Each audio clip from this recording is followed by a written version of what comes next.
Hoy día vamos a tener una conferencia especial de la doctora Angélica Baena, que es de nacionalidad colombiana, ha hecho su doctorado en Argentina, la Universidad de Río Cuarto, en la especialidad de electroquímica. Vamos a tener entonces la conferencia de la doctora Angélica Baena, que nos va a explicar, lo repito, cómo uno tiene dificultades para hacer su tesis al inicio, qué dificultades que hacer, los tips, como se señala, y al mismo tiempo lo va a hacer en forma práctica, es decir, nos va a mostrar lo que ella ha investigado y cómo lo ha hecho, qué dificultades ha tenido en esa investigación y además incluso cómo se sustenta de repente, si es que hay tiempo. Ok, muchas gracias y un aplauso para Angélica Baena. A ver, levántatelo. Pero no se caiga. Bueno. Ya está aprobado. Bueno, buenas tardes nuevamente. Como el doctor Modesto mencionó, yo soy doctora en Ciencias Químicas, prácticamente recién graduada. Yo defendí mi tesis doctoral el 7 de abril de este año, así que hace poco escribí mi tesis doctoral y bueno, les voy a dar unos consejitos más adelante. La presentación de hoy la titulé Desafíos frente a la investigación. Lo que les voy a hablar el día de hoy es un poco acerca de la Universidad Nacional de Río Cuarto. ¿Por qué les voy a hablar de la universidad? Porque la universidad tiene muchas ofertas de posgrado.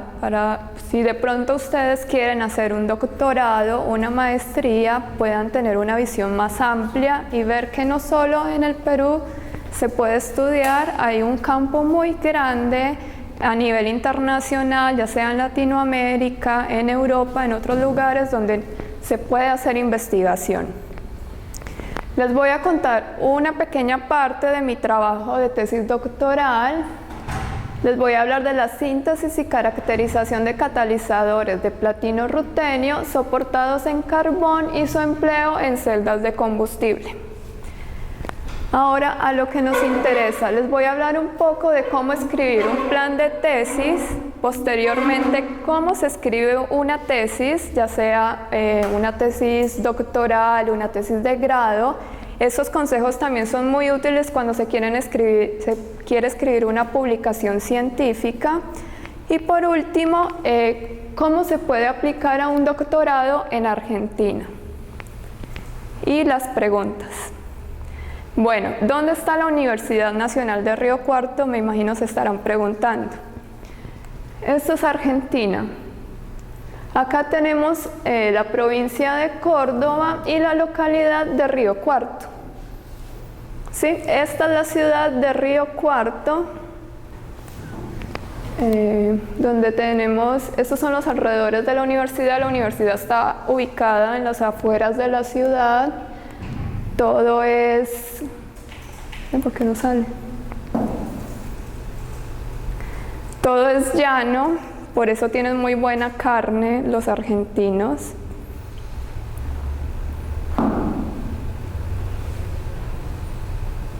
Bueno, esas son las instalaciones de la Universidad Nacional de Río Cuarto, ¿sí? Es una universidad vieja, entre comillas, fue creada en 1971. Acá tenemos la biblioteca, tiene muchas zonas verdes. Este es un espacio que fue creado para los nuevos equipos que están llegando, los microscopios de última tecnología, el microscopio de fuerza atómica, el microscopio electrónico de barrido. Este señor que está acá fue mi director de tesis, es el doctor César Barbero. Acá les quiero mostrar, este es el laboratorio de electroquímica donde tenemos diversos equipos, potenciostatos para hacer electroquímica, ¿sí? Tenemos equipos desde muy viejos hasta equipos muy nuevos. Y también les quiero mostrar una celda electroquímica. Una celda electroquímica es este dispositivo que vemos acá. Es una celda de vidrio refractario que tiene una camisa que se puede hacer flujo controlando temperatura. Lo que yo quiero resaltar en esta diapositiva, a pesar de que la celda se ve toda sofisticada, como ustedes pueden observar, con varias bocas, los electrodos son hechos en casa, ¿sí? Muchas veces uno piensa que para hacer ciencia se requiere de la más alta tecnología y no es así. Muchas veces la ciencia se hace con cosas que tenemos a mano, ¿sí? Entonces tenemos que recurrir a la creatividad porque muchas veces no se tiene el presupuesto necesario para comprar las cosas. Este tipo de celda debería tener piezas que son esmeriladas para que la celda sea hermética. Sin embargo, por motivos de dinero, bueno, tenemos teflón, parafilm para cubrir. Bueno, la Universidad Nacional de Río Cuarto tiene la Facultad de Ciencias Exactas, Físico-Químicas y Naturales y tiene las diversas carreras que les muestro. Tiene varias licenciaturas, licenciatura en física, en química, en matemáticas y diferentes profesorados.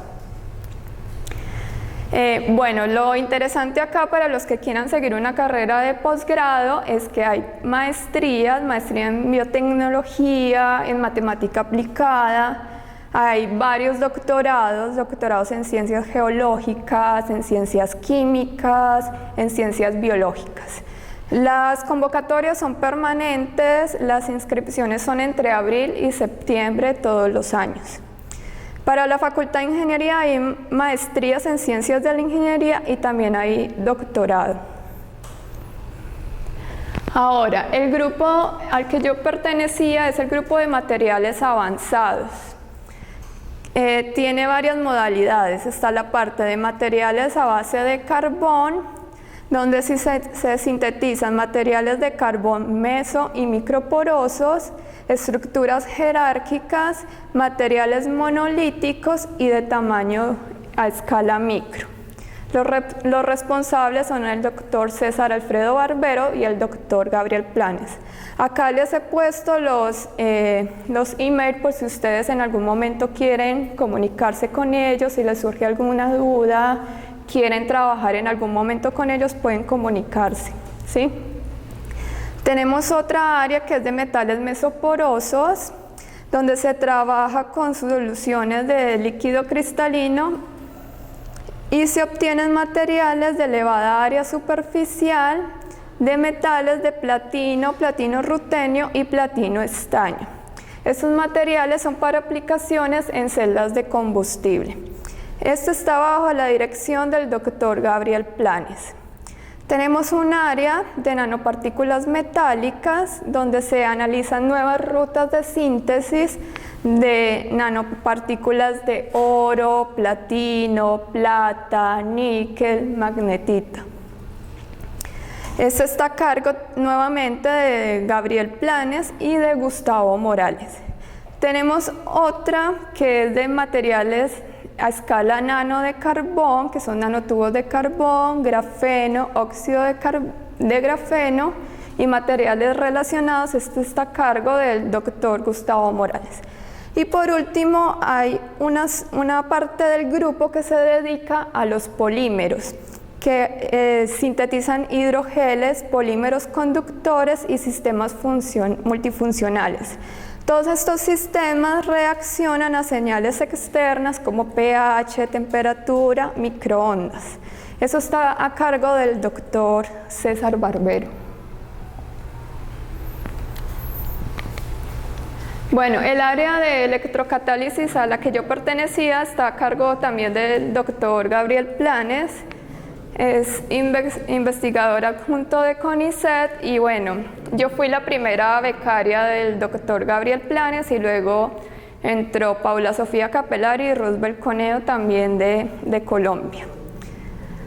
Acá les muestro una serie de publicaciones relacionadas con los trabajos que hacen en el grupo de investigación por si están interesados o les parece llamativos para hacer sus trabajos de investigación, pueden consultar.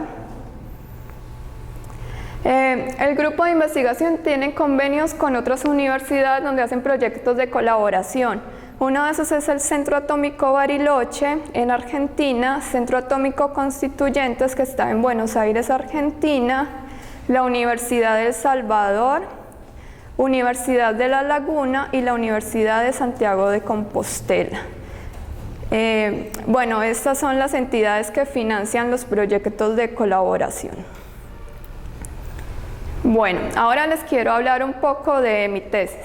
Mi tesis se tituló Desarrollo de electrodos basados en estructuras jerárquicas, aplicación en dispositivos de producción y almacenamiento de energía. Pero el día de hoy les voy a hablar de una pequeña parte que es la síntesis y caracterización de catalizadores de platino rutenio soportados en carbón y su empleo en celdas de combustible. Este proyecto estuvo bajo la dirección del Dr. César Barbero y la codirección de Gabriel Planes. Fue financiado por la agencia FONCIT, que les voy a contar más adelante de qué se trata esta agencia, y el CONICET. Bueno, a manera de introducción, ¿qué es una celda de combustible? Es un dispositivo electroquímico que convierte la energía química de las reacciones de oxidación de un combustible y de reducción de un oxidante en energía eléctrica y calor. Básicamente, una celda de combustible consta de un ánodo, un cátodo y una membrana transportadora de protones. En el ánodo se da la reacción de oxidación del metanol, en la cual se producen 6 electrones que viajan a través del circuito externo hacia el cátodo. Acá se produce la electricidad. Los protones son transportados hacia el cátodo y en el cátodo se da la reacción de reducción del oxígeno. Es más cómodo desde allá. Sí. Bueno. La reacción de reducción del oxígeno, en la cual se combina con los protones para dar agua, ¿sí? La reacción global, en la cual el metanol reacciona con el oxígeno para dar agua y dióxido de carbono. Bueno, en las celdas de combustible generalmente se utiliza platino como catalizador. No sé si ustedes saben, pero platino es el catalizador por excelencia, pero tiene la desventaja que es un material muy costoso debido a que es muy escaso. La abundancia relativa en el ambiente es muy baja. Esto hace que el costo se incremente. Esto lleva a que se esté tratando de reemplazar o disminuir la cantidad de este material, de este metal en las celdas de combustible. ¿Cómo se logra esto? Una de las formas es llevar este metal a escala nanométrica. Esto hace que se aumente su área superficial activa. Otra forma es aliar este metal con otros metales de interés en catálisis, como por ejemplo rutenio, estaño, molibdeno. Otra cosa adicional que se está haciendo hoy en día en las celdas de combustible es soportar este tipo de catalizadores nanoparticulados en soportes de elevada área superficial, como por ejemplo el carbón Vulcan XC72, que es el más utilizado, ¿sí? ¿En qué consiste el carbón Vulcan? Son nanopartículas de carbón entre 30 y 60 nanómetros. Este tipo de carbón tiene un área superficial de alrededor de 230 metros cuadrados por gramo, para que se den una idea. Bueno, una vez se tiene el catalizador es soportado en la superficie del carbón. Se forma una película catalítica utilizando un binder que se llama NAFI, ¿sí? Entonces tenemos el catalizador soportado sobre el carbón. Posteriormente, teniendo en cuenta que la reacción de oxidación de metanol ocurre en una interfase líquido-gas donde coexisten varias especies. El metanol, el electrolito soporte, que es ácido sulfúrico, agua, dióxido de carbono gaseoso y productos secundarios de reacción. Porque durante la reacción de oxidación de metanol se producen también ácido fórmico y formaldehído. Este tipo de sistema presenta un inconveniente. Durante la oxidación de metanol se producen bajas densidades de corriente. ¿Qué es densidad de corriente? Es corriente por centímetro cuadrado, ¿sí? ¿Por qué sucede esto? Cuando se forma la película catalítica, como ustedes pueden observar, hay una aglomeración del catalizador. Cuando ingresa el combustible, hay una difusión restringida, tanto de reactivos como de productos. Eso hace que la cantidad de combustible sea muy baja y por eso caigan las densidades de corriente. Eso es debido a problemas en la difusión. Sin embargo, se generan eficiencias altas para la conversión a dióxido de carbono. ¿Por qué se da esto? Al ser un sistema con una difusión tan restringida, hay la posibilidad de que los productos secundarios se reabsorban en la superficie del electrodo y se reoxiden nuevamente a dióxido de carbono. Esto hace que se aumente la eficiencia, ¿sí?, de conversión. Bueno, un punto interesante es que en general los estudios se han enfocado en entender el centro catalítico. El centro catalítico son las nanopartículas del catalizador. Hacer diferentes aleaciones, disminuir la cantidad de platino, hacerlo, por decirlo así, con mayor actividad, pero descuidan o le restan importancia al entorno físico-químico. Cuando vemos que el entorno físico-químico es muy importante, sobre todo el soporte, ¿sí?, que es lo que brinda las condiciones de difusión de los reactivos y productos y es lo que me va a determinar el desempeño del catalizador. Teniendo en cuenta esto, tenemos un problema, ¿no? El catalizador comercial que se está utilizando presenta buenas eficiencias, pero baja densidad de corriente y eso no sirve. ¿Por qué se presenta esto? Se piensa, bueno, es por la difusión. Con base en esto, se pensó en sintetizar carbones porosos jerárquicos. Cuando se habla de jerarquía, se habla de una distribución multimodal de poros. ¿Qué es una distribución multimodal de poros? Es una combinación de poros. Hablamos de una combinación de mesoporos y macroporos. No sé si saben qué son mesoporos. Mesoporos son los poros que están en el rango entre 2 y 50 nanómetros. Los macroporos son los poros que están por encima de los 50 nanómetros y los microporos son poros que son inferiores a los 2 nanómetros. Bueno, entonces, para la síntesis se utilizó como molde esferas de óxido de silicio. Bueno, aquí son las cosas que se presentan durante la tesis. Cuando decidimos utilizar este tipo de molde, creímos que íbamos a obtener este tipo de sistema, que es la réplica inversa. ¿Cómo se hace esto? El molde se sinteriza a 1000 grados, eso es un tratamiento que se hace para que se interconecten las esferas. Una vez que las esferas están interconectadas, se le adiciona un precursor de una resina, que es la resina resorcinol formaldehído, y se lleva a carbonizar. Esto se hace bajo condiciones no oxidativas. Posteriormente, el molde es eliminado. ¿Sí? El molde se elimina por un tratamiento químico con ácido fluorhídrico, pero obtuvimos un carbón poroso con varios niveles de porosidad, que era lo que nosotros no buscábamos y no entendíamos la razón. Sin embargo, dijimos, ¿qué pasa cuando el molde rígido es eliminado antes de la carbonización?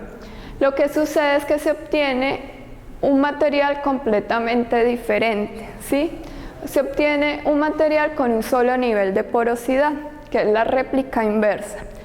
Entonces, este fenómeno, ¿a qué se debe? La presencia del molde rígido no permite que la resina se contraiga. Durante el proceso de carbonización, la resina tiende a contraerse un 30%. Cuando el molde rígido está presente, no permite que esa resina se contraiga. Esto hace que se generen unas fracturas en el molde. Estas fracturas son las que dan origen a la mesoporosidad de la pared. Entonces, con un tipo solo con un molde podemos generar dos tipos de materiales diferentes. Esto ahorra tiempos, esfuerzos y costos en la síntesis, porque si ustedes buscan en la literatura para obtener este tipo de materiales, muchas veces utilizan varios tipos diferentes de moldes para obtener este mismo resultado, ¿sí? Ahora esta es una imagen ampliada, esto es tomado con un TEN, un microscopio electrónico de transmisión de los dos sistemas obtenidos, de los dos materiales. Tenemos un material con un nivel de porosidad y un material con dos niveles de porosidad.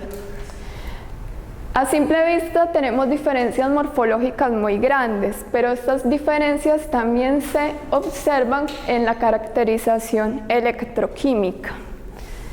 No sé si saben algo de electroquímica ustedes, chicos. Bueno, la caracterización se hizo por electroquímica en una solución de ácido sulfúrico a una velocidad de 5 milivolts por segundo. Ese es el voltamperograma obtenido. Claramente se observa una diferencia importante entre los dos sistemas. Para el sistema con un nivel de porosidad tenemos una capacidad de 30 faradios por gramo. Para el sistema con dos niveles de porosidad tenemos una capacidad de 130 faradios por gramo. Las medidas de capacidad nos dan como una idea de la extensión del área electroactiva del sistema, también del área disponible para el anclaje de las nanopartículas metálicas que después se van a soportar en el carbón.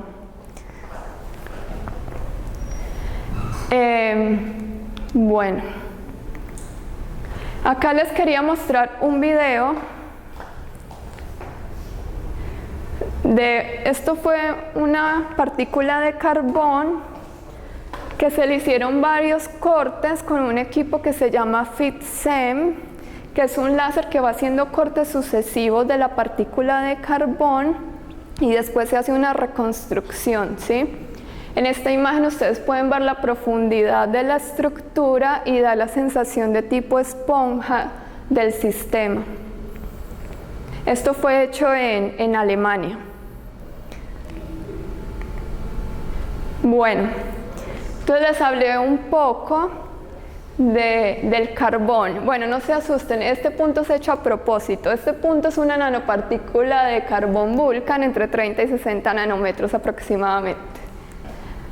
Ahora, esta es una partícula del carbón sintetizado que tiene aproximadamente entre 15 y 20 micras. Ahí les traté de hacer una aproximación a escala para que ustedes vean la diferencia entre el carbón comercial y el carbón sintetizado. Adicionalmente, el carbón obtenido es como una esponja, pero ¿cómo es esta esponja? Tiene macroporos que están alrededor de 400 nanómetros y adicionalmente tiene paredes altamente permeables que son mesoporosas que tienen entre 2 y 50 nanómetros. Y el área está en el interior de la partícula de carbón. Mientras que este carbón tiene el área superficial en el exterior, este carbón tiene el área superficial en el interior de la partícula. Ahora, si queremos evaluar el rol del soporte, se hace necesario contar con centros catalíticos similares. ¿Qué queríamos hacer?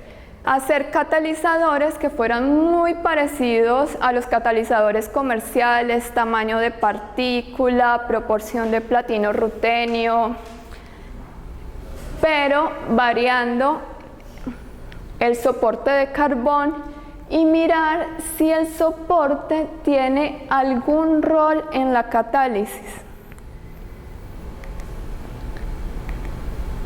Bueno, pero todo no es tan bonito como a uno se lo pintan, ¿cierto? Hablan siempre de los métodos convencionales de impregnación. Uno muchas veces se encuentra con una publicación científica y quiere reproducir los experimentos y piensa que le van a salir tal cual como están y muchas veces no es así. Entonces, este tipo de cosas son de paciencia y perseverancia. ¿Por qué les digo esto? Porque nosotros queríamos sintetizar el catalizador dentro del carbón, pero nos quedaba fuera. Entonces nos quedaba fuera, se nos aglomeraba todo. ¿Y qué nos pasaba? Teníamos áreas bajas, teníamos actividades bajas. ¿Por qué? El catalizador estaba fuera. Entonces no nos servían los métodos convencionales para generar este tipo de catalizadores. El método convencional es el método del ácido fórmico. Entonces, teniendo en cuenta nuevamente que el área está en el interior de la partícula, tuvimos que modificar el método de impregnación. El método convencional es adicionar primero el agente reductor y después los precursores metálicos. ¿Sí? La modificación del método consiste en adicionar primero los precursores metálicos al carbón para que estos puedan difundir al interior de la estructura carbonosa y después hacer la reducción. Bueno, una vez hecho la modificación del método, pudimos obtener un catalizador que era un poco más parecido al catalizador comercial. El catalizador comercial es este que les enseño acá, que es platino rutenio ETEC. ¿Sí? Y ese es el catalizador que yo sinteticé. Si ustedes ven, las proporciones atómicas son muy similares, el tamaño de cristalita es muy similar, el parámetro de red, sin embargo, el área electroactiva es inferior a la obtenida con el catalizador comercial. Esto quiere decir que, sin embargo, se está teniendo un poco de aglomeración en el catalizador. Bueno, esta es una imagen TEM donde les muestro el catalizador obtenido. Esta es una imagen de alta resolución donde vemos que el catalizador está dispersa en toda la matriz de carbón, ¿sí? Y esta es una imagen ampliada. Con estas imágenes corroboramos que efectivamente el método funciona.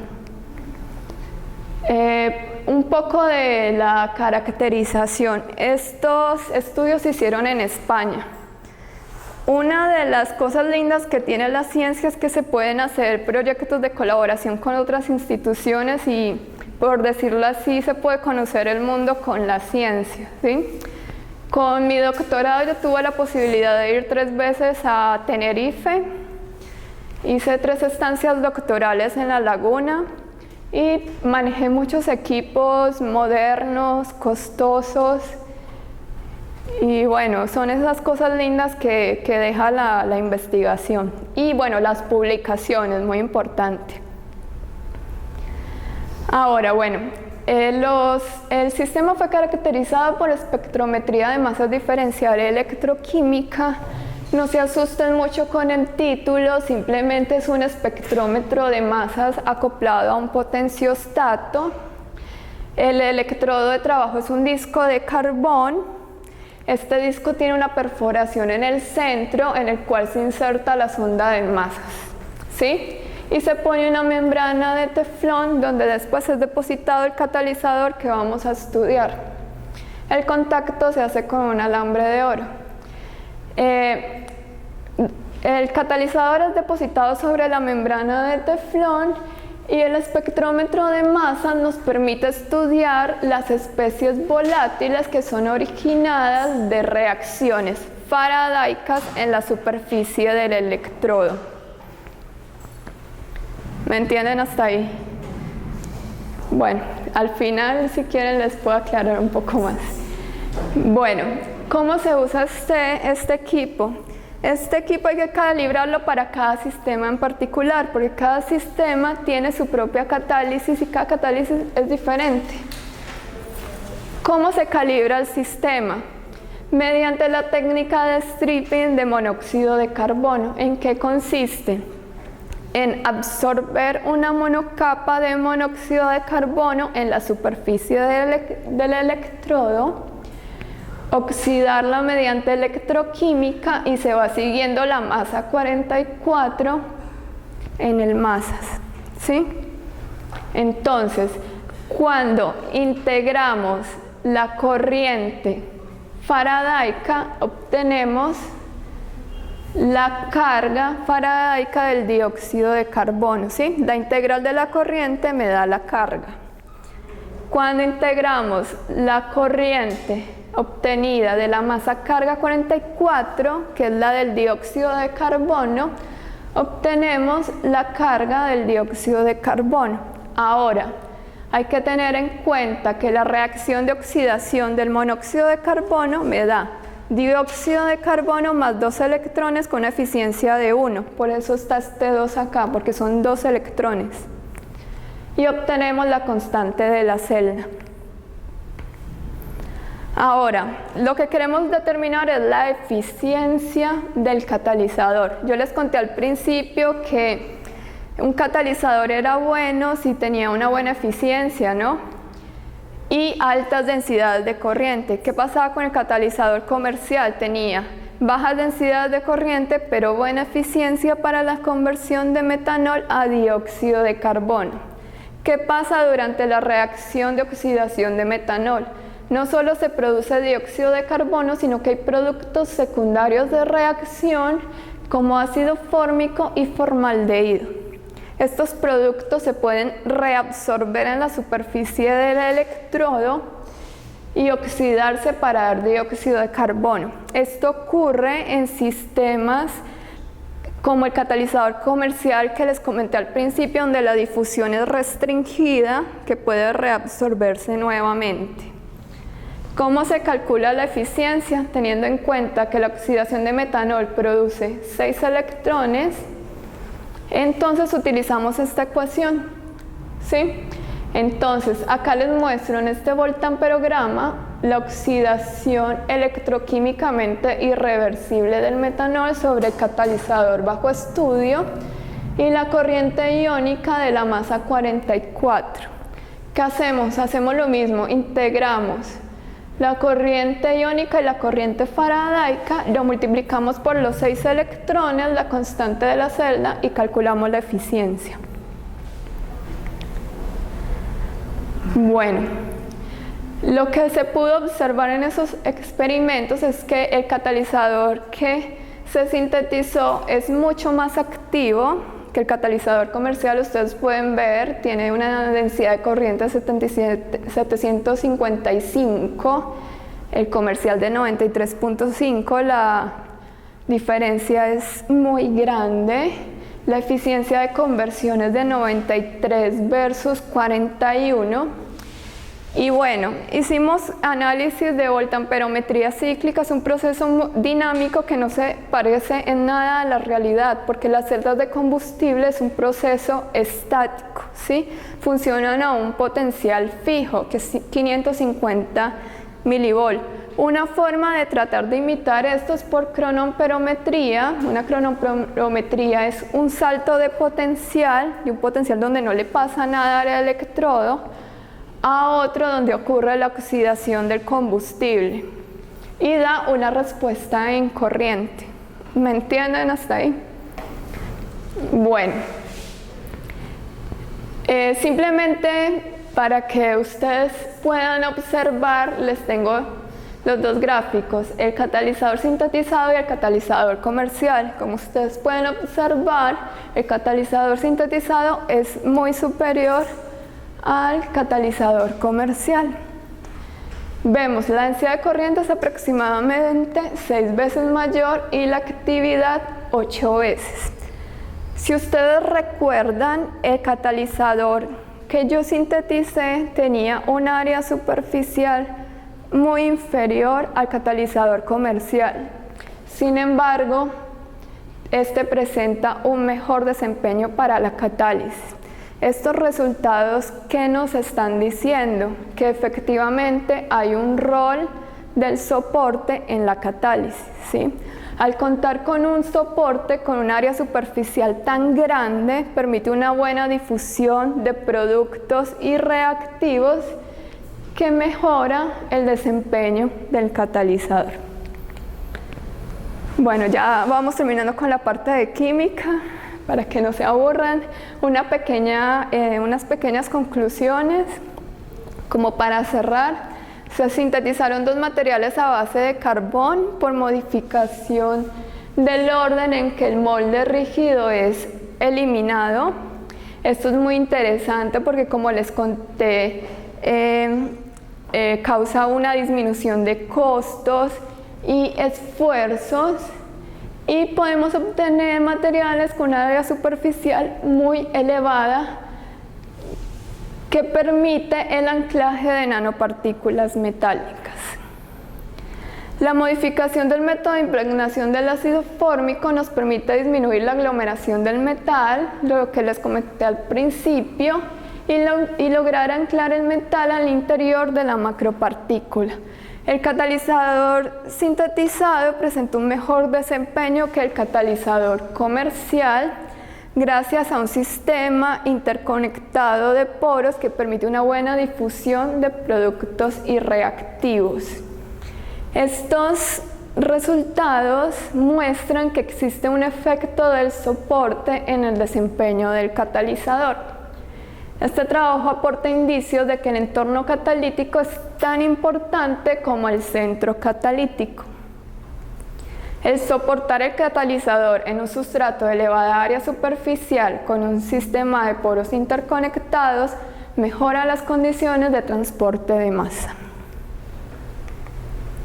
Bueno, esta es la primera parte. Ahora les quiero hablar un poco de la tesis.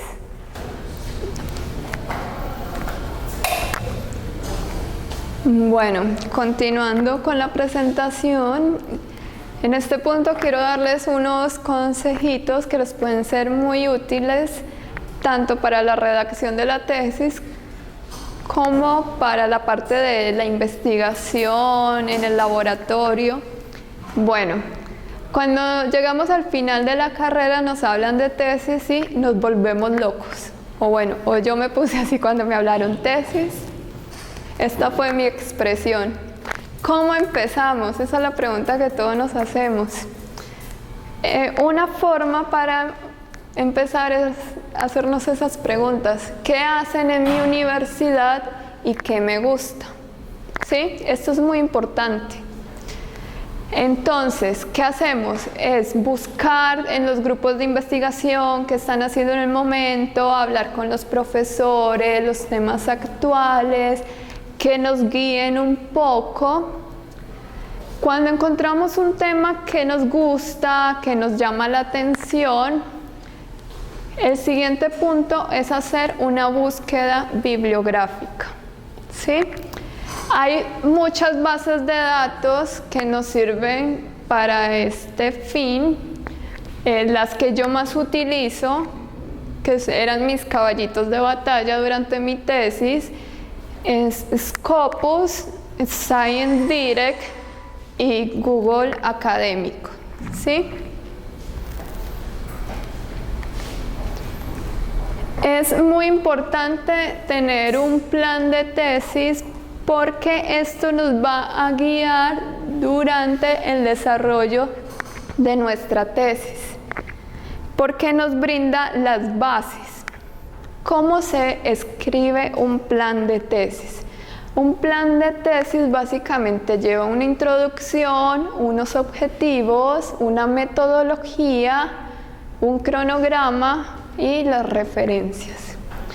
La introducción, como hemos hablado hasta ahora, tiene que ser algo corto, claro, con un buen soporte bibliográfico, que sea actual de lo que se está estudiando ahora, que nos dé ideas de cómo enfrentar el problema que vamos a estudiar.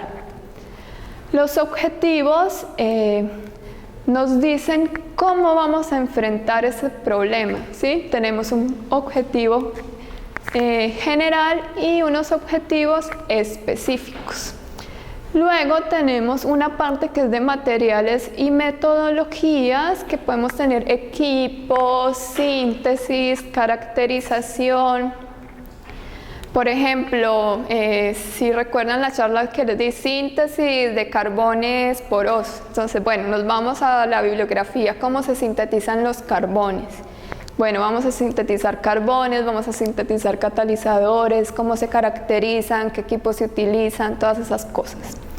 Algo que es muy importante es un cronograma de actividades. Hay que tener en cuenta que una tesis no dura toda la vida, ¿sí? Y hay que graduarse. Entonces es clave tener como una fecha límite o una proyección de lo que se va a hacer, ¿sí? Entonces es muy importante tener en cuenta un cronograma. No es necesario seguir al pie de la letra el cronograma, pero sí tenerlo en cuenta. Y las referencias, que es el soporte de nuestro trabajo de investigación. Si se tienen problemas que siempre surgen en cualquier momento durante la escritura, durante la investigación, siempre se puede contar con la ayuda del asesor, director, no sé cómo le llaman ustedes. Ahora, los que hacen experimentación o los que hacen, bueno, no, los diferentes rubros, ¿no? Ay, perdón, en el laboratorio. Estos son unos consejitos prácticos. Es importante llevar un cuaderno de laboratorio donde ustedes van a consignar absolutamente todo lo que hagan en el laboratorio, con fecha.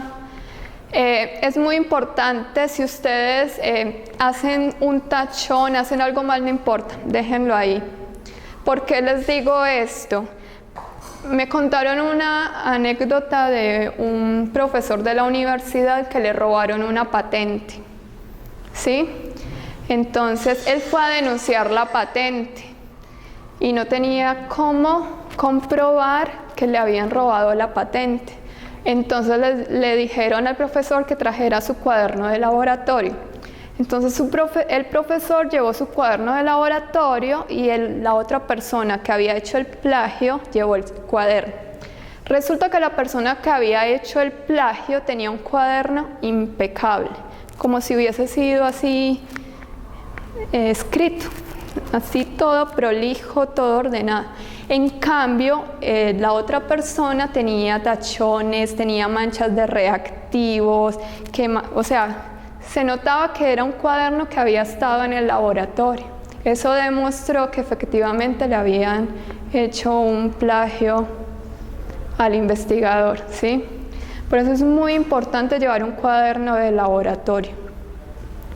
También otro consejo, que era lo que yo hacía. Yo no solo llevaba el cuaderno de laboratorio, sino que todo lo que hacía en el laboratorio lo pasaba a un documento de Word con fechas, porque siempre es bueno tener un soporte digital y a la hora de escribir la tesis esto les va a servir mucho porque les va a ahorrar tiempo. Y si por ejemplo hacen medidas y tienen todo, lo pueden ir graficando y lo tienen ordenado, y a la hora de escribir la tesis ya tienen ustedes todo listo y ya es todo mucho más sencillo. Ahora, bueno, los equipos de protección personal para las personas que trabajan en el laboratorio, bata, guantes, gafas, lo que se requiera, ¿no? Orden y limpieza. Es muy probable que ocurran accidentes, no estamos exentos, pero bueno, la idea es evitarlos, ¿no?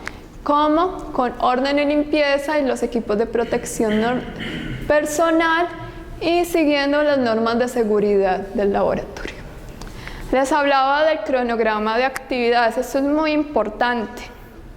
Así ustedes no trabajen en el laboratorio, los que hagan simulación, los que hagan otro tipo de investigaciones, proyectarse, es decir, de este mes voy a hacer esta síntesis o voy a hacer este estudio, para que vayan teniendo un orden de las cosas. Bueno, siempre surgen problemas. Lo importante es no desanimarse y darse cuenta de que de todas las situaciones se aprende. En ocasiones los accidentes dan origen a grandes descubrimientos. Entonces, chicos, no hay que desanimarse, ¿sí? Muchas veces uno va al laboratorio, no da nada. Al otro día, no da nada, no da nada, no da nada. Muchas veces hacemos algo mal y no nos damos cuenta. Hay otros días que son grandiosos y ocurren maravillas en el laboratorio, entonces de tener paciencia. Ahora, la escritura de la tesis, los primeros pasos. Yo no sé si a ustedes les ha ocurrido esto cuando van a escribir algo, ya sea de la tesis, el plan, un trabajo, que se sientan frente al ordenador y se quedan en blanco. No saben por dónde empezar, no saben qué escribir, no saben qué hacer. Bueno, ese es el síndrome de la página en blanco, ¿sí? Cuando no sabemos qué escribir, cuando estamos nublados. ¿Cómo superamos el síndrome de la página en blanco? Haciendo un esquema de la tesis. ¿Cómo se hace el esquema de la tesis? Lo podemos hacer mental si queremos y después plasmarlo en papel o directamente en el ordenador. Podemos poner títulos de los capítulos, subtítulos, figuras importantes, anotar todo lo que crea que le pueda ser útil, ¿sí? También es importante, se les ocurrió una idea, escríbala. No importa, no lo deje para después porque se puede olvidar. Es muy importante, siempre que se les ocurra algo, no importa la redacción en este momento, no importa nada, escriban su idea. Ya cuando ustedes estén escribiendo ya en sí la tesis y ya estén más experimentados, ya va tomando todo más forma y ya van a redactar mejor, pero las ideas no las dejen ir.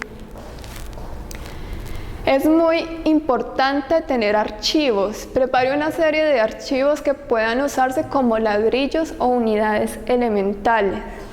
Es recomendable tener archivos por capítulo, ¿sí? Por ejemplo, un archivo introducción, un archivo metodologías, un archivo con figuras.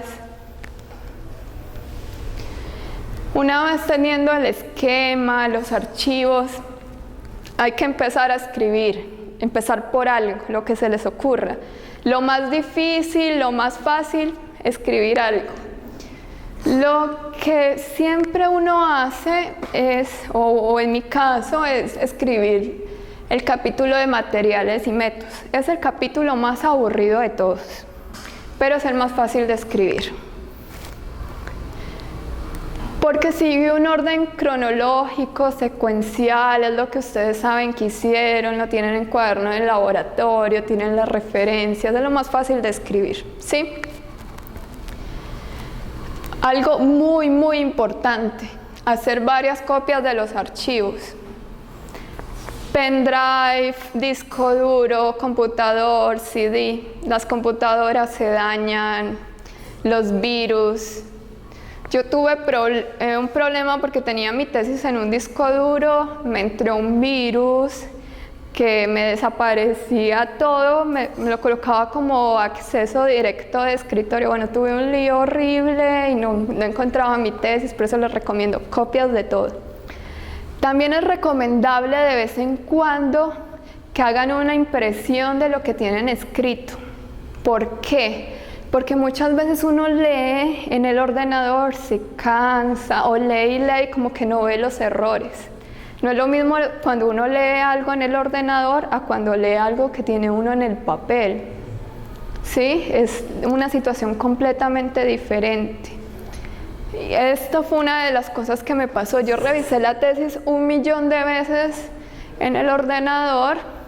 Para mí estaba bien. Imprimí una copia, me empecé a ver, encontré errores por todos lados que no los veía. Entonces, esto es importante. Una pregunta orientadora, esto les va a ayudar mucho en la escritura. ¿Cuál es mi tema y por qué es importante? Esto les va a ayudar muchísimo en la introducción de la tesis. Ahora, es importante destacar el trabajo que es propio, ¿sí? Es algo en lo que uno ha estado trabajando durante mucho tiempo y muy probablemente no haya nadie en el mundo que sepa más del trabajo que uno hizo, ¿sí? Entonces, como ese sentido de pertenencia que hay que tener al trabajo que uno está haciendo. Esto hay que destacarlo en la tesis. Si se quiere citar a otros autores, esta parte es muy importante. La bibliografía es supremamente importante y la forma en que citen los autores. Tienen que tener mucho cuidado con el plagio. Cuando ustedes extraigan algún tipo de información de una publicación, no la deben poner tal cual como está en la publicación, ¿sí? Porque eso es plagio. Tienen que parafrasear, modificar para que no sea plagio, ¿sí? Y citar el autor. La revisión del manuscrito. Una vez que está escrita la tesis, conviene dar la tesis a alguien que no sea el director, obviamente con permiso del director, claro está. En particular la parte de introducción y conclusiones, porque muchas veces nosotros leemos y leemos y no encontramos los errores. Cuando los lee nuestros directores les pasa lo mismo. Una persona que es ajena, que no se ha empapado tanto con el tema, va a ver esos errores que nosotros no percibimos, ¿sí? Pero mucho cuidado, eso tiene que ser con apoyo del director, sobre todo si son resultados que no están publicados, porque uno nunca sabe, hay que tener mucho cuidado con el plagio, los derechos de autor y todas esas cosas. La organización de la tesis. Las tesis y las publicaciones siempre llevan un orden lógico, ¿sí?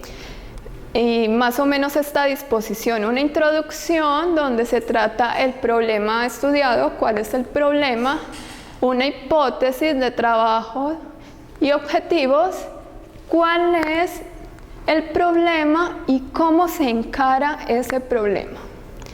Los métodos, cómo se estudia el problema. Resultados, cuáles son los hallazgos. Discusión, cuál es el significado de los resultados. Eso es como el cuerpo central de una tesis y una publicación. Esto es más o menos un esquema de una tesis, ¿sí? Título, resumen, introducción, hipótesis, objetivos, marco teórico, técnicas, métodos, equipo, resultados, conclusiones y bibliografía. Adicionalmente, debe llevar un índice de contenido, que es lo que va a guiar al lector a través de la lectura de la tesis. El título adecuado o cómo vender mi trabajo.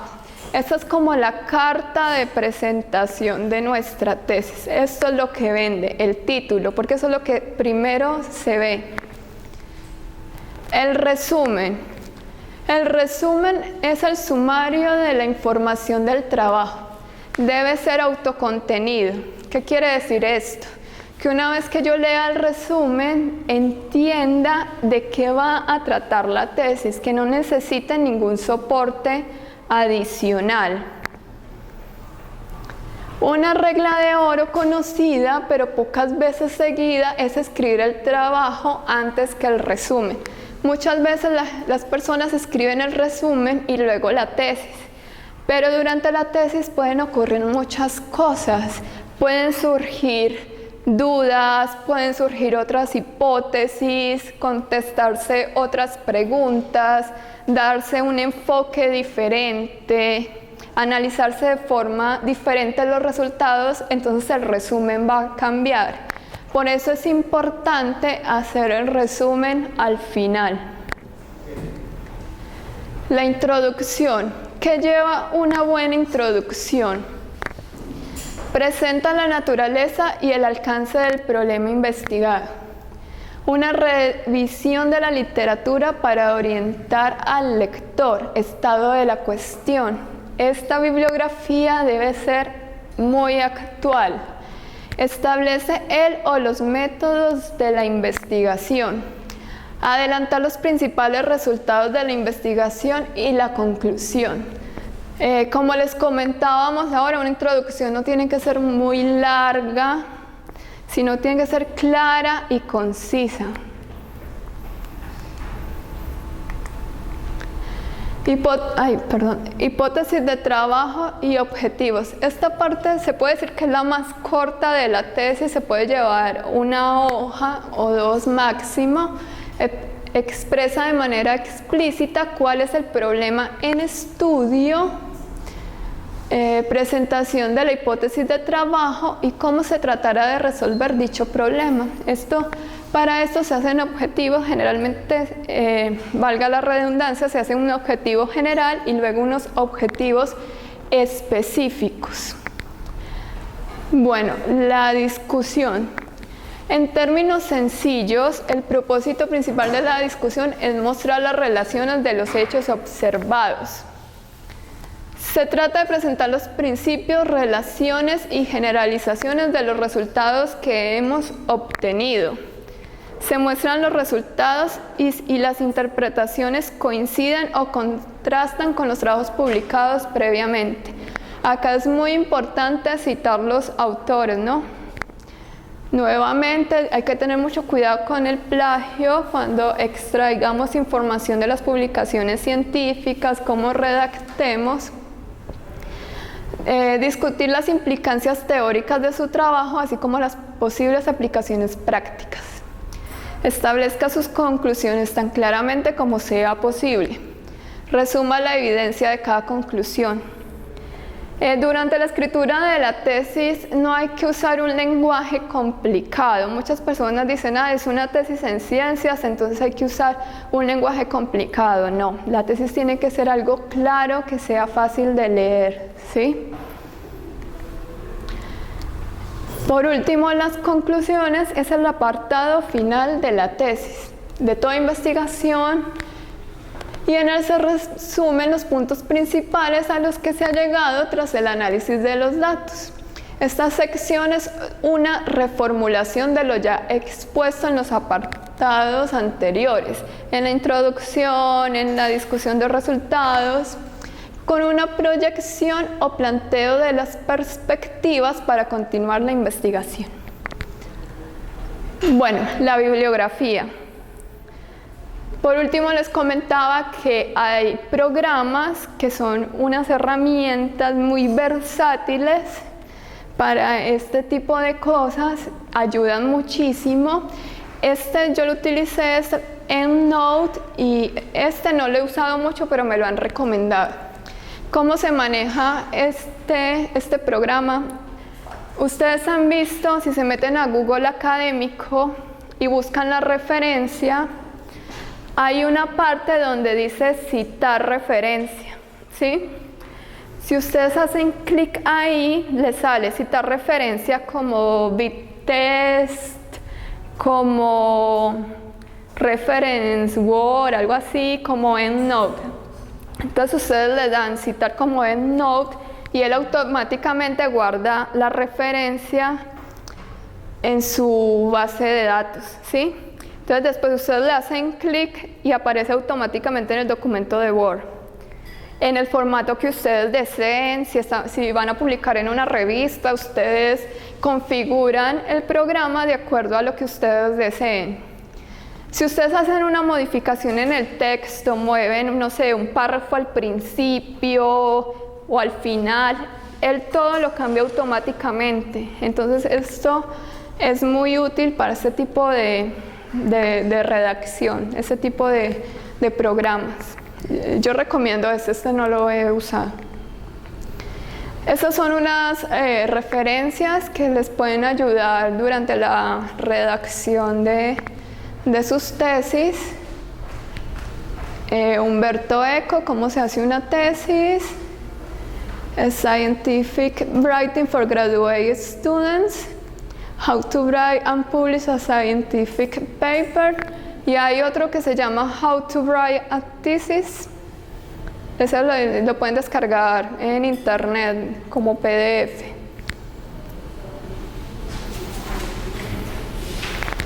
Bueno, para los que estén interesados en hacer un doctorado en Argentina, hay dos agencias que son muy importantes, una de ellas es CONICET y otras son FONSIT, que son las que financian la investigación en Argentina. CONICET es el Consejo Nacional de Investigaciones Científicas y Técnicas y el FONCIT es el Fondo para la Investigación Científica y Tecnológica. Bueno, les voy a hablar un poquito del FONCIT. El FONCIT tiene una página en internet que es www.foncit.mincit.gov.ar. Esta página tiene una bolsa de becas donde tiene proyectos permanentes, ¿sí? Ustedes se pueden meter a la página y consultar. Aquí, este es un print screen de la página, donde tenemos, esta es la parte de la bolsa de becas y, por ejemplo, si quieren buscar en alguna provincia en específico de Argentina, por área temática están ciencias biológicas de células y moléculas, ciencias económicas, ciencias físicas, matemáticas y astronómicas, ciencias químicas.